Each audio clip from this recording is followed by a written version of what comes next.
Marami nang nagsusulputang charity vloggers ngayon, pero wala pa ring makakapantay kay Pugong Biyahero. Dahil sino ba naman ang hindi mapapahanga sa kanya na kahit sobrang liblib o delikado ng lugar ay buwis buhay niyang pinapasok ito para magbigay ng tulong sa mga nangangailangan.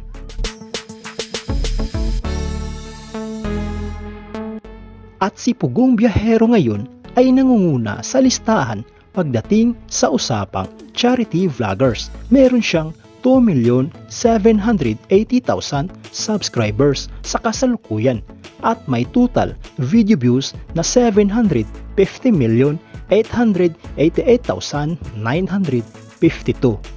Deserve talaga ni Pugong Biyahero ang magkaroon ng milyong-milyong suporta dahil alam naman natin na ang kanyang ginagawa ay hindi lamang pansariling intensyon kundi para sa lahat ng mahihirap. So yun mga idol, sa video na ito ay ating pag-uusapan at aalamin ang latest sahod ni Pugong Biyahero sa YouTube. Gamit ang isang public website na Social Blade ay ating malalaman at makikita ang kanyang latest sahod sa YouTube.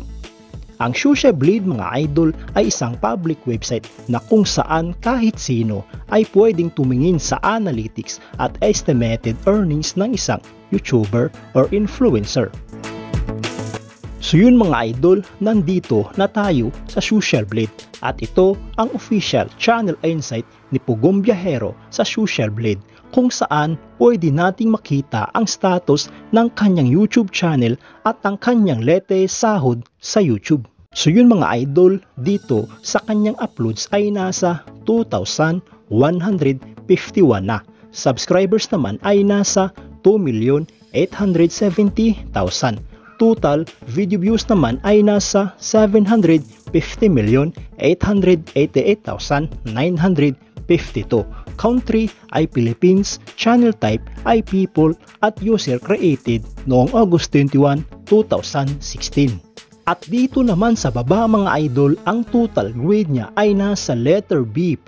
Social Blade rank ay pang 13,961. Subscriber rank ay pang 1,035. Video views rank ay pang 17,537. Country rank ay pang 69 at ang people rank ay pang 560. At dito naman sa subscribers ni Pugong Biyahero for the last 30 days ay merong pumasok na 70,000 subscribers. Bumaba ito sa 41.7% for the last 30 days. At sa video views naman ay merong pumasok na 33,579,000. Tumaas ito sa 26.81% for the last 30 days. So yun mga idol, dito naman sa YouTube stats summary ni Pugong Biyahero noong September 2, 2023 hanggang September 15, 2023 ay makikita natin dito ang nadagdag na subscribers, nadagdag na video views at ang estimated earnings niya sa bawat araw. Pero mga idol, ang titingnan natin dito ay ang daily average at weekly average. At disclaimer lang mga idol, ang impormasyon na inyong nakikita ay isang estimated earnings lamang dahil ang website na ito mga idol ay nagbabase lamang sa views ng bawat video. So yun mga idol, umpisahan natin dito sa daily average. Simula sa lowest na meron siyang $280 hanggang sa highest na umabot ng $4,500. At kung i-convert ito sa Philippine Peso, ang katumbas nga pala ng $1 ngayon sa Philippine Peso ay nasa 56 pesos. So yun mga idol, ang katumbas ng $280 sa Philippine Peso ay nasa 15,680 pesos. Ito ang kanyang posibleng kikitain sa loob ng isang araw kung ang nanonood sa YouTube videos niya ay nag-i-skip ng ads. At ang katumbas ng $4,500 sa Philippine Peso ay nasa 252,000 pesos. Ito naman ang kanyang posibleng kikitain sa loob ng isang araw kung ang nanonood sa YouTube videos niya ay hindi nag-i-skip ng ads. So yun mga idol, dito naman tayo sa weekly average. Simula dito sa lowest na meron siyang 2,000 US dollars hanggang sa highest na umabot ng 31,300 US dollars. Ang katumbas ng 2,000 US dollars sa Philippine peso ay nasa 112,000 pesos. Ito ang kanyang posibleng kikitain sa loob ng isang linggo kung ang nanonood sa YouTube videos niya ay nag-i-skip ng ads. At ang katumbas ng 31,300 US dollars sa Philippine peso ay nasa 1,752,800 pesos. Ito naman ang kanyang posibleng kikitain sa loob ng isang linggo kung ang nanonood sa YouTube videos niya ay hindi nag-i-skip ng ads. So yun mga idol, dito naman tayo sa monthly at yearly estimated earnings at inuulit ko mga idol ang impormasyon na inyong nakikita ay isang estimated earnings lamang dahil ang website na ito mga idol ay nagbabase lamang sa views ng bawat video. So yun mga idol, simulan natin dito sa monthly estimated earnings. Simula dito sa lowest na meron siyang 8,400 US dollars hanggang sa highest na umabot ng 134,300 US dollars.